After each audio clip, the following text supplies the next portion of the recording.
Bonjour à toutes et à tous et bienvenue dans Dev Café, et aujourd'hui j'ai deux bonnes nouvelles pour vous. La première, c'est que le week-end c'est juste dans quelques heures, et l'autre c'est dans 10 minutes, vous connaîtrez exactement tout ce qu'il faut retenir de l'actu autour du développement. En tout cas, j'espère que cette promesse vous plaira, et d'ailleurs pour vous faire un tout petit peu de teasing sur le contenu, on va notamment se parler du fait qu'Android existera encore à minima pendant 15 ans, mais aussi de Jetpack Compose, et même petite cerise sur le gâteau, sur le dating en Chine. Bref, comme d'habitude, je vais mélanger tout ça, et voilà votre menu du jour.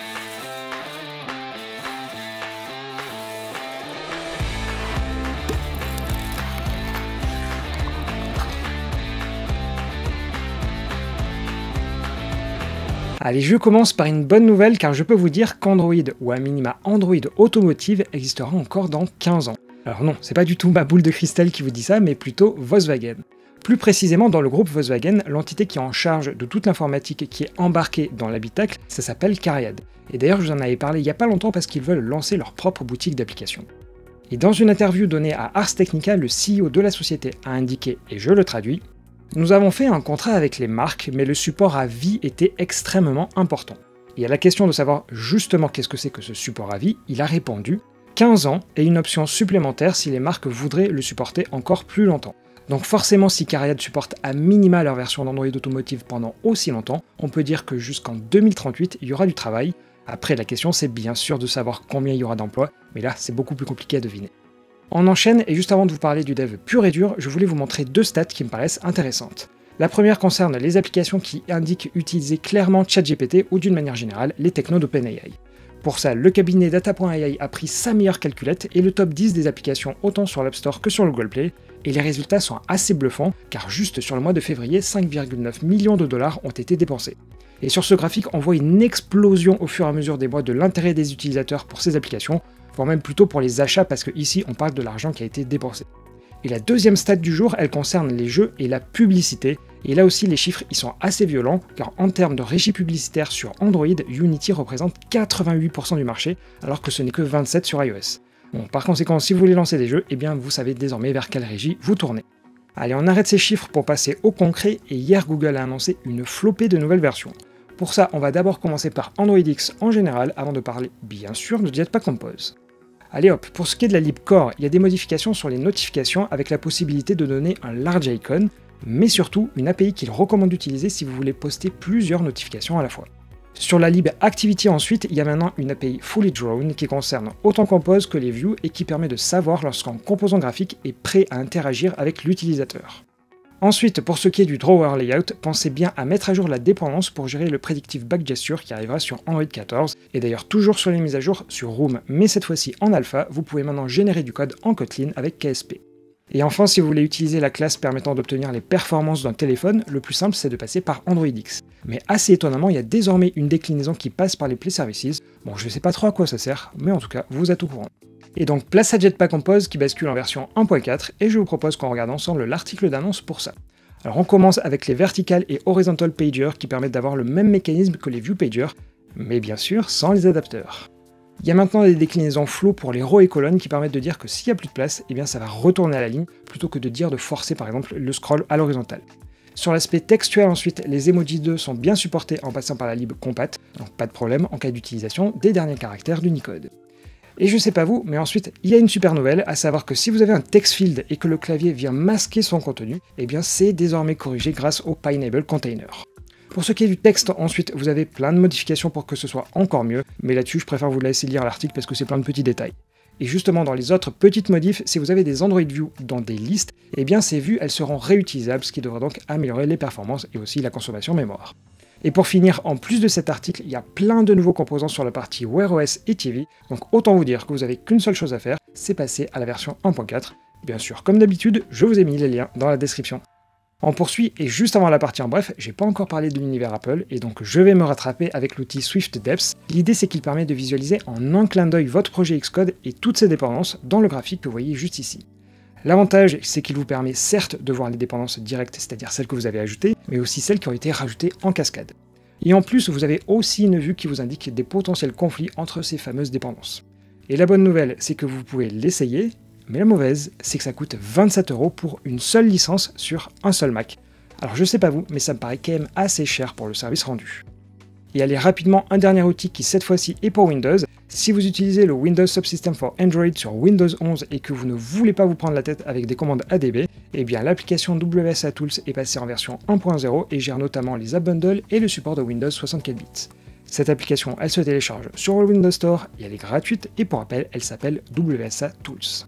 Allez, c'était tout pour les infos sur la partie mobile et on passe aux actus en bref avec hélas pas que des bonnes nouvelles.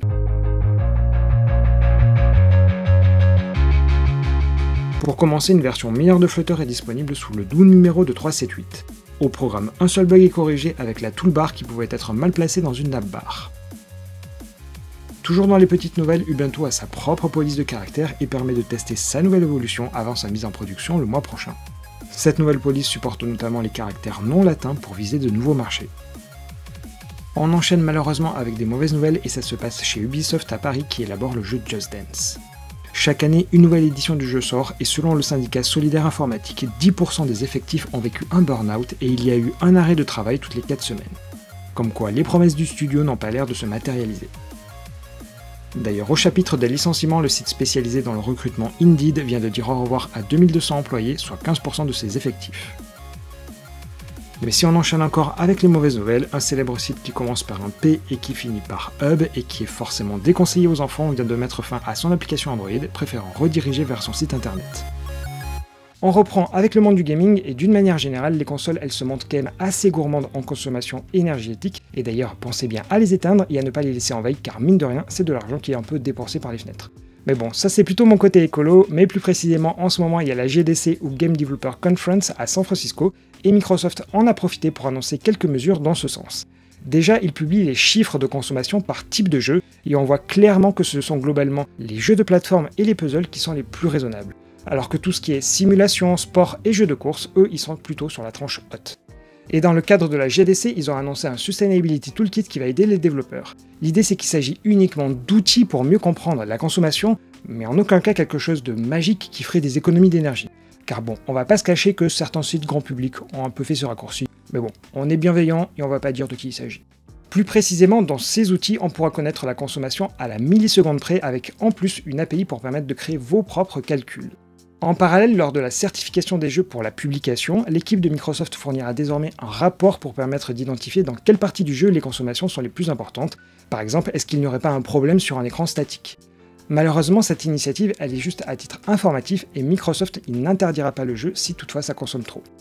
Et enfin, divers dashboards et bonnes pratiques seront mis à disposition pour aider les développeurs, mais finalement, on est un peu comme dans le cas du mobile que je vous présentais en début de semaine, car on est pour le moment uniquement sur des bonnes pratiques, mais pas encore à l'étape de la contrainte. Et finalement, c'est vraiment dommage car on sait par exemple que dans certains domaines, la prise en charge de l'accessibilité, elle est obligatoire. Bref, on va croiser les doigts et peut-être que dans quelques années, il y aura du mieux.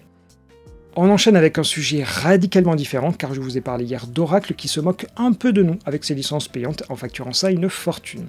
Mais autant il est important de dénoncer quand ils font n'importe quoi, autant il faut aussi souligner quand ils font du bon boulot. Et pour remettre ça dans le contexte, depuis 2017, ils ont considérablement accéléré le rythme de sortie des versions de Java, avec la 20e qui est apparue cette semaine et la 21e qui devrait normalement sortir en septembre. Et dans l'article d'annonce de Java 20, on apprend que c'est en grande partie Oracle qui est le contributeur du langage, car entre Java 11 et 20, 15 000 tickets ont été résolus par des employés, alors qu'il n'y en a eu que 6 000 par d'autres développeurs. Sachant que plus précisément dans la liste de ces autres développeurs, on retrouve Red Hat, puis des indépendants et SAP. Voilà, bon, rien de plus à ajouter sur cette thématique, mais bon, il faut quand même rester mesuré quand même quand on dénonce des choses. Et pour le dernier sujet du jour, je me fais quand même un peu plaisir, mais je pense que vous allez aussi vous marrer, car dans plein de pays comme le Japon ou la Chine, la natalité est en baisse à tel point que ça en devient un problème de société. Et pour remédier à ce fléau, la Chine y va à gros sabots, car le gouvernement a carrément financé une application de dating. Alors pas de swipe à la Tinder ici, mais plutôt une IA, car l'idée c'est de remonter les statistiques autour du mariage, car en une dizaine d'années, ils ont baissé de 20%. Et même pour aller un peu plus loin dans l'anecdote, le gouvernement chinois a mis en place une loi qui impose une période de réflexion d'1 mois en cas de séparation, et même en cas de commun accord. Et au bout de ce mois, la séparation, elle pourra alors être bien effective. Et bon, là je m'égare beaucoup, car on n'est plus du tout dans le sujet de DevCafé. Et voilà, c'était donc le dernier épisode de cette semaine, avec même un petit hors-sujet pour finir. En tout cas, j'espère qu'il vous a plu, et n'hésitez pas à faire le petit pouce en l'air. Mais si vous avez encore plus aimé le format, eh bien vous pouvez par exemple le vouloir en podcast audio ou même l'avoir en avance, eh bien il existe pour ça un Patreon qui ne vous coûte pas très cher, juste quelques petits euros. Bon après ça c'est juste une suggestion, et quoi qu'il en soit, je vous souhaite à toutes et tous un très bon week-end, j'allais me tromper. Pensez aux Catherine aujourd'hui, et on se dit rendez-vous lundi, même heure et même endroit.